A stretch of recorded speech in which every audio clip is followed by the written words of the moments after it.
சுற்றுலா தலங்களும் புகழ்பெற்ற கோயில்களும் ஏன் கொள்ளை கூடங்களாக மாறிவிட்டன? பயணிகளை எப்படியெல்லாம் ஏமாற்றுவார்கள் என்பதை ஒரு தைவான் கதை சொல்லுது. மன நிம்மதியை தேடி மனுஷங்க புனித யாத்திரைக்கு போய் வருவதை கண்ட நாய்கள் நம்மளும் புனித யாத்திரை போய் வரலாமே முடிவு செஞ்சுச்சான். ஒரு நாய் கேட்டுச்சான், புனித யாத்திரை எதுக்காக?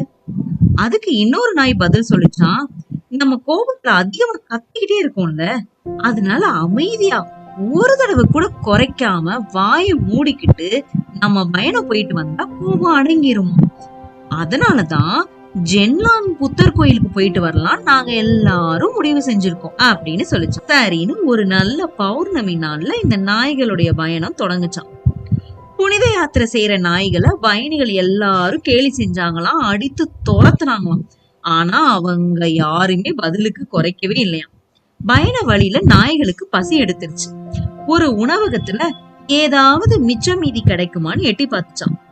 ஆனா கெட்டு போன மீனை கொடுத்து தங்களை கடைக்காரன் ஏமாத்திட்டான்னு வேற ஒரு பயணி அங்க சண்டை போட்டுக்கிட்டு இருந்தான். கடைக்காரன் அவனை அடிச்சு துரத்திருக்கான். அதை பார்த்த நாய்கள் பயந்து போய், அடடா இவன் கடையில நம்ம சாப்பிடக்கூடாது அப்படின்னு அமைதியா திரும்பி நடக்க ஆரம்பிச்சிருச்சான்.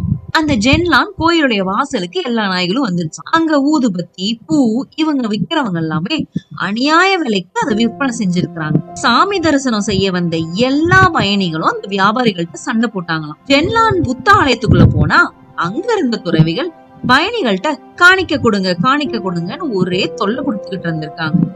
இதெல்லாம் பாத்துக்கிட்டு இருந்த நாய்கள் அமைதியா புத்தரை போய் வணங்கிட்டு கோயிலுக்கு வெளியில வந்துச்சான். அப்போ ஒரு நாய் சொல்லிச்சான், பயணங்கள்லதான் மனிதர்கள் அதிகமா ஏமாத்தப்படுறாங்க, கோபம் அடையிறாங்க, சண்டை போடுறாங்க, நம்மளை விட மோசமா குறைக்கிறாங்க. இவங்களை விட நம்ம பயணம் எவ்வளவோ சிறந்தது அப்படின்னு சொல்லிச்சான். நாய்கள் சொன்னது முற்றிலும் உண்மைதானே.